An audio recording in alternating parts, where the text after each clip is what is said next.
Good morning, students. Today I am going to continue your chapter from the Diary of Anne Frank, page number 51, after the oral comprehension check.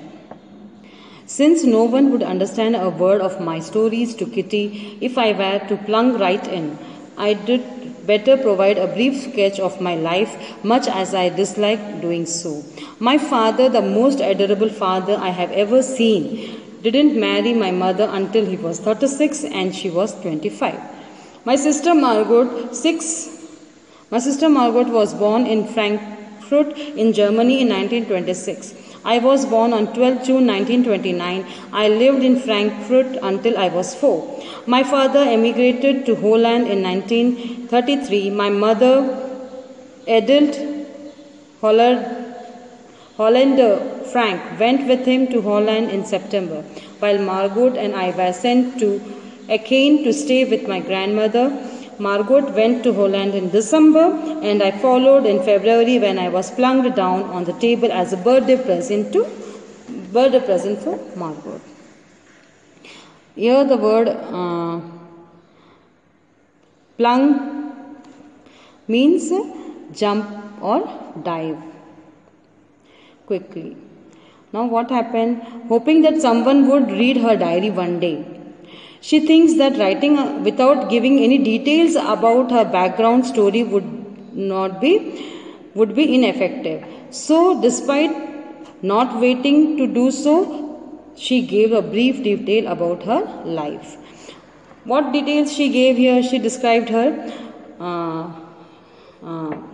mother, father, by how they migrated and all. The words here, some words are difficult, that are adorable, that means lovable and cute. Emigrated means leave one's own country in order to settle permanently in another. Plunged, to put down. Now what she refers here, she refers to her father as the most lovable father one could get. She describes her father first in the diary, and his father married to her mother when he was at the age of 36 and mother was 25. She and her sister Margot were both born in Frankfurt. As soon as Annie turned 4, her father moved to Holland, followed by her mother in September, while both the sisters stayed with their grandmother in Aachen. Followed by Aachen. Margot was also sent to Holland in December and followed by Annie in February, who was brought as an birthday present for Margot. She describes, before writing the diary, she describes a brief description about Annie and her family here. And now I started right away at the Montessori nursery school. I stayed there until I was 6, at which time I started in the first form. In the 6th form, my teachers was Mrs. Cooperser, the headmistress. At the end of the year, we were both in tears as we said heartbreaking farewell. In the summer 1941, Grandma fell ill and had to have an operation, so my birthday passed with little celebration. What she says here, farewell means an act of parting or making someone's departure. There was a farewell for the teacher and her. In this paragraph, what she says, in Holland, Annie was sent to Montessori nursery school. It was her first school. She started from first form. She had Mrs. Cooperser, the headmistress, as her teacher in 6th form, who even cried at the time of farewell in 1941, the author's birthday. And when there was a farewell, the teacher also cried. The author's birthday could not be celebrated that year because her grandmother was ill and underwent an operation. So her birthday was not celebrated on that year. Grandma died in January 1942. No one knows how often I think of her and still love her. This birthday celebration in 1942 was intended to make up for the other, and Grandma's candle was lit along with the rest. The 4 of us are still doing well, and that brings me to the present day of 20 June 1942 and the solemn dedication of my diary.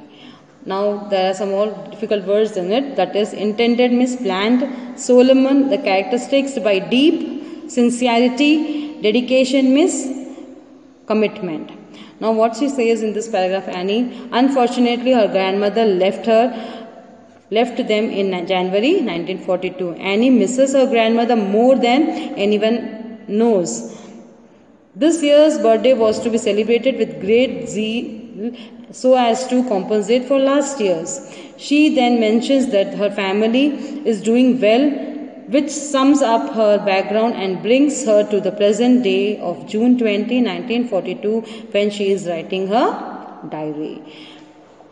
What she describes here, 1941, her birthday was not been celebrated because her grandmother went an operation, so it was not been celebrated. And in January 1942, her grandmother passed away, and that year she expected her birthday to be celebrated with double ease because last year it was not been celebrated. Now at the present day of June 20, 1942, she is just going to start to write her diary. She just gave a general description about herself and her family before starting to write a diary. Now she has been started writing the diary here. Now there is a comprehension questions. You have to do it. Now page number 52. She writes the diary, Saturday 20 June 1942. Dearest diary, our entire class is quacking in its boots. The reason, of course, is the forthcoming meeting in which the teacher decides who will move up to the next form and who will be kept back. Half the class is making bets. GN and I laugh ourselves silly at the two boys behind us. CN and Jacques, who have stacked their entire holiday savings on their bet. From morning to night, it's you are going to pass. You are going to pass. No, I am not. Yes, you are. No, I am not. Even GS pleading glances and my angry outbursts can't calm them down. If you ask me, there are so many dummies that about a quarter of the class should be kept back. But teachers are the most unpredictable creatures on the earth. Some difficult words here. Quacking means shake or terrible. Starked means challenge or bet. Pleading to make an emotional appeal. Glance, take a brief or hurried look. Outburst, a sudden realize of strong emotion. Dummies are an object designed to resemble and serve as a substitute for a real or usual one. Unpredictable, not able to predict, changeable. So what she describes here in her diary on June 20, 1942, Annie begins writing in her diary, addressing it as her friend Kitty. She is addressing the diary with the name friend Kitty. She mentions how her entire class is nervous about their results. It is unpredictable and will be decided by a meeting of teachers in which they will select students to be moved to next class or kept back. This was the conversation what she wrote in the diary. Many students are making bets. Some had put in their entire summer savings as a stake. She and her friend G also made fun of the nervous boys. They kept on the savings to each other and that I am not going to pass, while others would console them and say, yes, you would. G was polite as she tried to stop them from making noises while Annie scolded them. But none of it worked. According to Annie, about a quarter of class should be allowed to pass because they hardly respond should not be allowed to pass because they hardly respond or take part in any of the activities. She refers to them as dummies. But this may not be the case because teachers' decision cannot be predicted. She says that we cannot predict the teachers' decisions. It was unpredictable. Now the next stanza here. I am not so worried about my girlfriends and myself. Well, we will make it. The only subject I am not sure about is maths. Anyway, all we can do is wait until then. We keep telling each other not to lose heart. Not to lose heart means not to be disappointed or discouraged. What the author Annie Frank says here, the author says that, explanation about the paragraph, the author says that she is not bothered about her friend because she is sure that they will pass. The only thing subject that she is unsure about is mathematics. She seems to be having a tough time with the subject. but all they could do was wait for the results and not lose their hopes. Next paragraph. I get along pretty well with all my teachers. Teachers are 9 of them, 7 men and 2 women. Mr. Kissing, the old fogey who teaches maths, was annoyed with me for aides because I talked so much. After several warnings, he assigned me extra homework and essay on the subject, a chatterbox. A chatterbox, what can you do? Write about that. I do worry about that later. I decided. I jotted down the title in my homework notebook, tucked it in my bag and tried to keep quiet. Now some difficult words of this stanza. Out, foggy, an old-fashioned person. Annoyed means slightly angry. Chatterbox, a person who likes to chatter or talkative. Jotted means write quickly. What she says in this paragraph, Annie, she tells how she has a great relationship with all her teachers except the Max professor. He was constantly irritated by the author's talkativeness. Despite several warnings, Annie did not stop talking in her class, which prompted him to give her extra homework or punishment. The first one was to write an essay on chatterbox, which she thought was a weird topic to write on, because what could one write about that? For that moment, she wrote the topic in the notebook, kept it in her bag and focused on staying quiet. The warning after I had finished that evening, after I had finished the rest of my homework, I note about the essay caught my eye. I began thinking about the subject while chewing the tip of my favorite pen. Anyone could ramble on and leave big space between the words, but the trick was to come up with convincing arguments to prove the necessity of talking. I thought and suddenly I had an idea. I wrote the 3 pages Mr.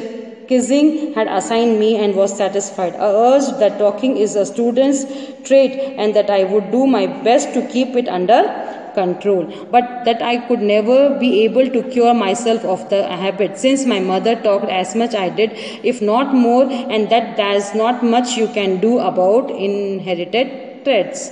What she says here. There are some difficult words also in this paragraph. That is ramble, to talk or write a length in a confused or inconsequent way. Convincing, capable of causing someone to believe that something is true or real. Powerful. Trait means quality. Inherited, derived genetically from one's parents or ancestors. What the author says in this paragraph. The author came across a note she made as reminder for the essay after she had finished the rest of the homework. She began thinking about this topic while chewing the tip of her favorite fountain pen, in a gesture that signifies a person is in deep thinking. She was thinking greatly about the topic, what to write about. While anyone could mention random stuff writers for the sake of filling pages, she wanted to present constant argument in support of talking. So she was not just passing a time to just fill the page. She was just thinking about really what to write about the topic talking. What she wrote here. She mentioned that she will try to better herself as a student, but talking is something that cannot be eliminated completely. This is because she got it as the inherited trait from her mother, and this is how she ended up writing 3 pages on the topic.